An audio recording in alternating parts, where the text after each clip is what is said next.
Mi tía es enfermera y me ha contado varias historias, pero hay una en particular que no he podido olvidar. Hace tiempo atrás, ella cuidaba de una anciana que insistía en ser atada a su cama durante la noche. Ella le decía a mi tía que cada noche la visitaba una figura oscura y tenebrosa que la intentaba sacar de la habitación y llevarla a un lugar donde estaba segura que moriría. Mi tía y las demás enfermeras preferían darle en el gusto, y durante las noches siguientes mi tía fue a verla. Allí pudo ser testigo de algo muy extraño. Parecía como si alguien la estuviese intentando sacar de la cama mientras dormía. Un día, mi tía tuvo día libre y la enfermera de turno decidió no atar a la anciana esa noche. A la mañana siguiente, las enfermeras la encontraron muerta en el suelo, junto a la puerta. Uno de sus brazos estaba extendido más allá de la entrada, hasta el pasillo. Durante un tiempo trabajé como técnico de enfermería en una residencial. Un día, Margaret, una residente, falleció inesperadamente y su familia dejó todas sus pertenencias en su vieja habitación durante la noche, incluido el pendiente que usaba para llamar al personal del lugar para recibir ayuda. Esa noche, la vecina de Margaret llamó al personal porque alguien en la habitación del lado no la dejaba dormir. Nosotros no le hicimos mucho caso, porque sabíamos que la habitación de Margaret estaba vacía. Una hora después, el pendiente de Margaret comenzó a sonar. Fui la única que se atrevió a ir a buscarlo para apagarlo, así que ingresé en la habitación. Aunque estábamos en pleno verano y el aire acondicionado estaba apagado, el lugar estaba heladísimo. Justo cuando estaba apagando la luz del pendiente, la puerta del baño se cerró violentamente. Asustada, salí corriendo, cerrando la puerta de entrada con llave y me dirigí a la estación de enfermeras. Todas obligamos a uno de los hombres del personal a que fuera a revisar la habitación completa. Al regresar, nos dijo que la puerta seguía con llave cuando llegó, y adentro no había nadie. Soy una enfermera especialista en psiquiatría. Cuando comenzaba mi carrera, trabajé en una residencial de salud mental. En ese lugar teníamos un residente llamado Mario Duquin, que era mudo por elección, es decir, él simplemente no podía o no quería hablar, pero no presentaba ninguna patología que pudiera explicar el porqué. Mario había hablado cuando era más joven y, de hecho, parecía ser alguien normal en ese tiempo, excepto que era extremadamente alto. Medía 7 pies, o sea, 2 y 13 centímetros. Había sido criado en el sur de Estados Unidos y se unió a la milicia a los 19 años. Después del entrenamiento inicial, fue enviado a una estación de algún lugar del sur. Una noche, sin embargo, desapareció. Fue declarado desaparecido por años hasta que, finalmente, fue declarado muerto. 10 años más tarde, un hombre que medía 7 pies llegó a un hospital de emergencias en el oeste y le dijo a la recepcionista: «Mi nombre es Mario Duquin y he estado muerto por 10 años». Esas fueron las últimas palabras que dijo en toda su vida. Estaba cubierto de polvo y llevaba la misma ropa que traía cuando desapareció esa noche, hace 10 años atrás. Su número de seguro social no había sido utilizado y no llevaba ninguna identificación. Pese a ello, lograron identificarlo a través de las huellas dactilares. Mario estaba bien alimentado y lucía saludable. Solamente se rehusaba a hablar. Su familia fue notificada, pero dijeron que ya habían llorado la muerte de su ser querido y que, quien fuese esa persona que decía ser Mario, simplemente no podía hacerlo. Decían que era un espectro que se estaba haciendo pasar por su pariente y que, por favor, no los contactaran más. Mario deambulaba todo el día, cada día, no de una forma frenética, sino que se desplazaba a través del recinto lenta y calmadamente. Sonreía todo el tiempo y se le veía moviendo la boca como si estuviese murmurando algo, pero no se podía oír nada. Tenía el extraño hábito de echar su cabeza hacia atrás con la boca completamente abierta, como en un gesto de estar riendo sonoramente, pero no se podía escuchar siquiera un murmullo. Cuando se le decía que fuera al comedor a cenar, iría a cenar, pero si nadie le avisaba, él podía continuar caminando por ahí sin sentir hambre. Si se le ofrecía un cigarrillo, él fumaba de manera muy formal, incluso hasta delicada, si es que tiene sentido lo que digo. Pero nunca se le antojaba un cigarrillo por sí solo. El hombre no quería nada. Si yo me ponía a hablar con él, parecía como si escuchara, y periódicamente echaba la cabeza hacia atrás, como imitando el gesto de reírse. No había mucho que hacer por este hombre. Intentamos con varios medicamentos, pero nada lo afectaba, positiva o negativamente. La terapia ocupacional no consiguió nada, porque Mario solo sonreía y a menos de que se le pidiera que se quedara, simplemente se levantaba y seguía deambulando por ahí. Durante mi último día de trabajo, tras encontrar algo mejor, vi a Mario deambulando por el estacionamiento, echando la cabeza para atrás como riendo a su manera. Siempre me he preguntado si, quizás todo ese tiempo, estuve lidiando con un fantasma. Los años han pasado y sigo sin saberlo. Un hospital donde trabajé hace mucho tiempo tenía una paciente que decía ser psíquica o medium. Nosotros nos reíamos con ella bastante, ya que llevaba un tiempo internada allí. Había tenido un derrame cerebral que había afectado su movilidad y hacía lecturas al personal de vez en cuando. Yo me lo tomaba todo con humor hasta una noche, cuando apretó el botón que usaba para llamar a las enfermeras y nos dijo que fuéramos a ver al paciente de la habitación del lado, porque había fallecido. Le hicimos caso y fuimos a verificar, y tal como nos había dicho, el hombre estaba muerto. Tiempo después, le preguntamos cómo había sabido, y nos dijo que lo había visto salir de su habitación, evidentemente asustado. Ella se dio cuenta de que estaba muerto, y tuvo que explicarle lo ocurrido, para ayudarle a ir al otro lado, hacia la luz.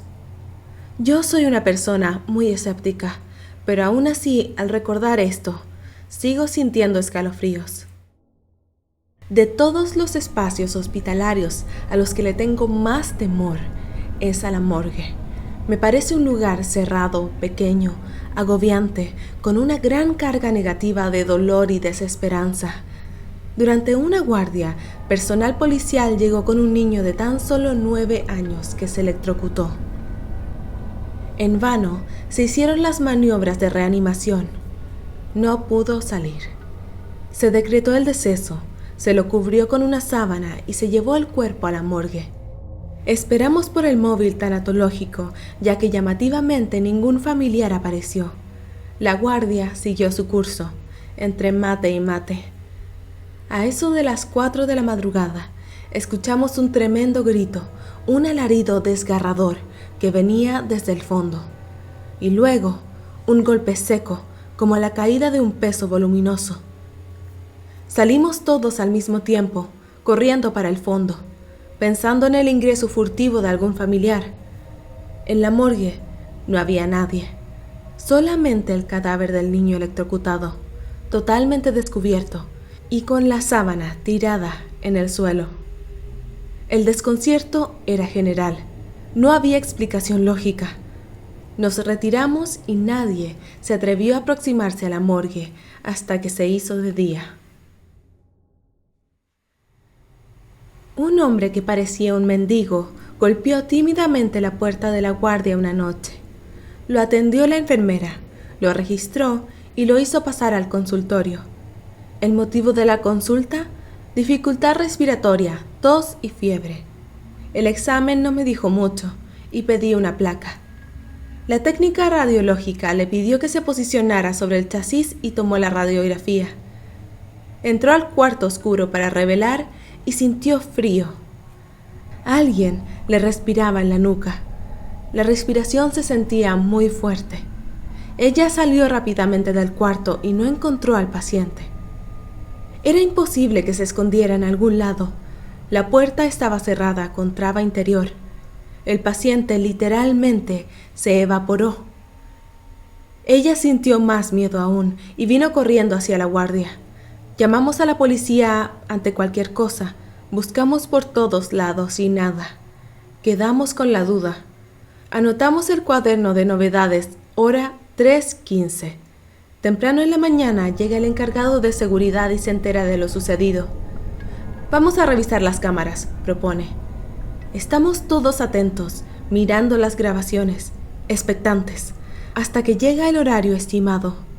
La enfermera abre la puerta, pero no pasa nadie. Yo me veo en el pasillo, hablando a la nada y gesticulando en soledad.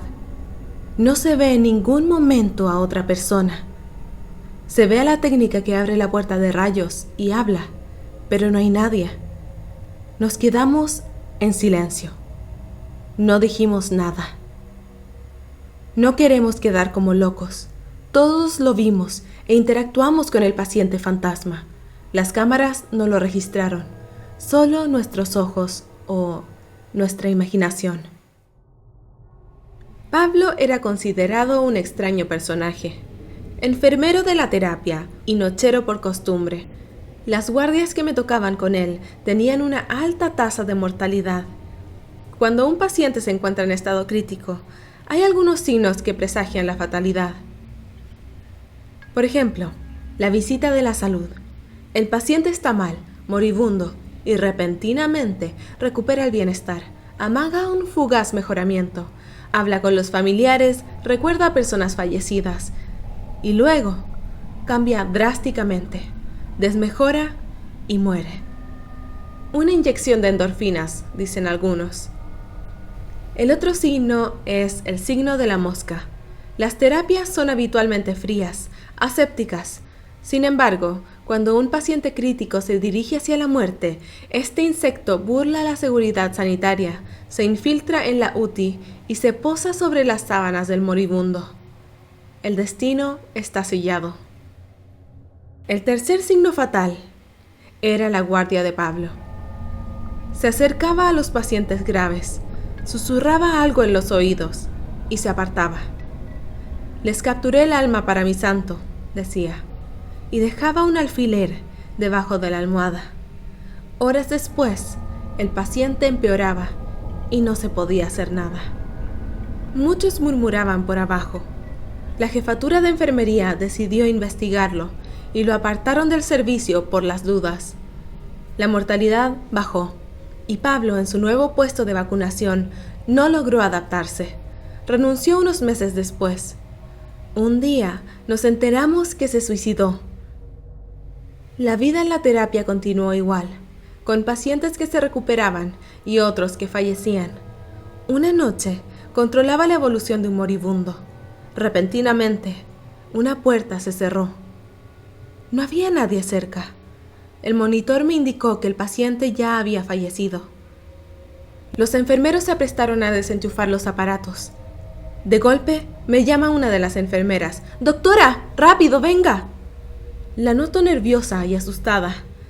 Me acerco a la cabecera del paciente muerto. El otro enfermero levanta la almohada y me muestra un alfiler. Nadie sabía cómo ni por qué, pero cada óbito nocturno estaba acompañado por la presencia de un alfiler bajo la almohada. Tiempo después, yo dejé la clínica, pero me enteré que cerraron la terapia porque los enfermeros tenían mucho miedo y ya no querían trabajar ahí. El paciente ingresó a la guardia en mal estado. Apenas respiraba. Aún así, estaba lúcido, pero sería por poco tiempo. Era joven, de no más de 20 años, y con un cáncer testicular muy avanzado, terminal. Me sorprende tomándome del brazo con sus huesudas manos, con rara firmeza. Tiene las uñas largas y afiladas. La presión me lastima y trato de disimular el daño que me provocan sus dedos. «Ya te vas a mejorar», le digo. «No quiero morir, doctora, tengo miedo». Llamo al terapista y le presento al paciente. Empeora minuto a minuto.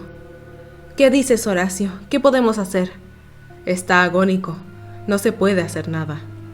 Recién ahí me doy cuenta que el enfermo todavía me tiene agarrada del antebrazo, con inusual fuerza, como si estuviese momificado. «No se vaya, doctora». «No me voy, quédate tranquilo». El paciente me sigue mirando. Veo cómo sus ojos se van apagando. La respiración se vuelve más lenta, espaciada, y de golpe ya no respira. Sin embargo, su mano sigue sujetando mi antebrazo y las uñas se afirmaron sobre mi piel. Con la ayuda del enfermero logro destrabarlo. Veo las marcas de las uñas sobre mi piel, rojas, casi sangrantes. Luego del trámite de la defunción me fui a recostar un rato. Dormité un poco y de repente me despierto con la sensación de que una mano se cerraba firmemente sobre mi antebrazo, con fuerza, arañándome. Está oscuro y no veo nada, pero la presión es real y me lastima. Intuitivamente tomo el celular y trato de iluminarme con la pantalla. La presión desaparece súbitamente. No hay nadie cerca mío, pero las marcas están allí, frescas, recientes, casi sangrantes. Durante el año 2015 estaba trabajando en un hospital de la zona rural. El hospital tenía un ala para pacientes regulares y otra para prisioneros, que eran llevados desde la prisión ubicada en la ciudad. El ala de la prisión en el hospital solo se abría y era utilizada en caso de que hubieran 5 o más prisioneros admitidos. De esta forma, el ala regular no se llenaba de prisioneros, poniendo incómodos a los demás pacientes y familiares.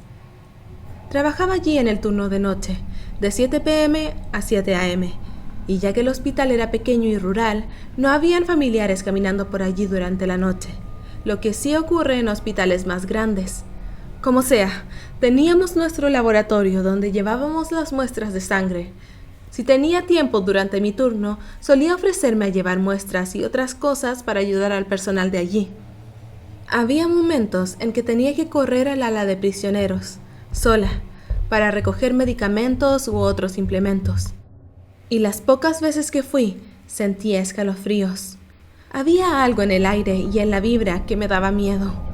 Sentía como si estuviese siendo observada. Así que me apuraba para recoger todo lo necesario y salir de ahí lo más rápido posible. Después de las primeras veces, siempre conseguía a otra persona para que fuera conmigo. Una noche, mientras caminaba por el laboratorio a solas, pasé por la entrada del ala de prisioneros, que estaba vacía y oscura. Siempre podía sentir esa extraña sensación cerca de ese lugar. No era la gran cosa, simplemente debía pasar cerca de la entrada rápidamente. Así que, en camino a mi unidad desde el laboratorio, de nuevo tuve que pasar por la entrada del ala de prisioneros. Esta vez, mientras pasaba por allí, escuché a alguien silbando. Relajé el paso y eché un vistazo. Un vistazo rápido de 2 segundos. Estaba oscuro y vacío. No había personal allí. Entonces, ¿quién andaba por ahí, en la oscuridad? ¿Y silbando? Yo sé quién. Nadie.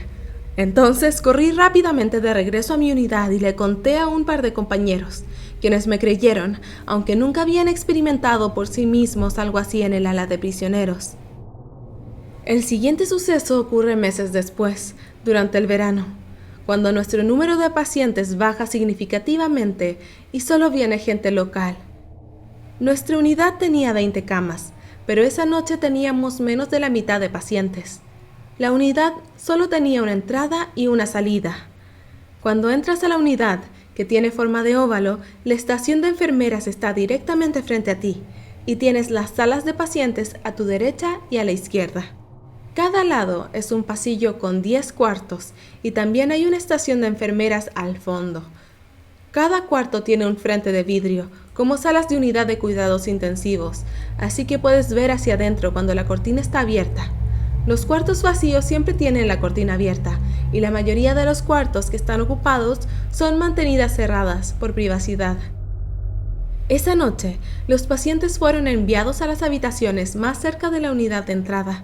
La mayor parte del personal se quedó en la estación de enfermeras de la entrada, pero una de mis asistentes, que estaba asignada a mis pacientes, tuvo que ir a sentarse a la estación de la parte de atrás, ya que tenía que usar una computadora. Yo también fui a la parte de atrás donde estaba ella, y me puse de pie frente a ella al otro lado del mesón para poder hablar directamente con ella.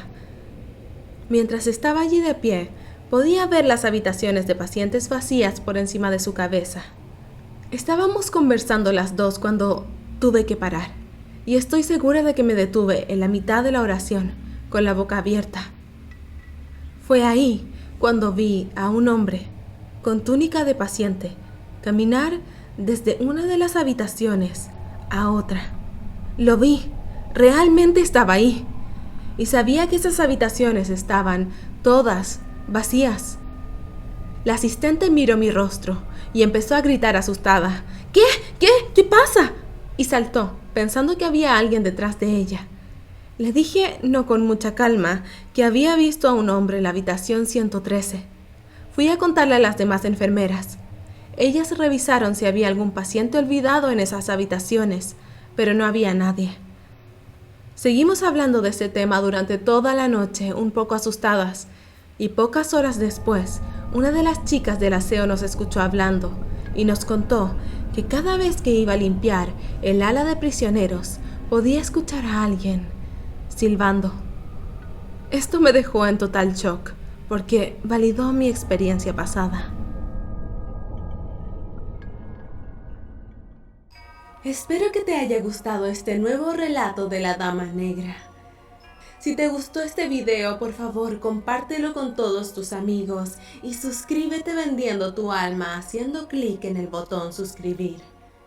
Nos vemos en un próximo video. Adiós.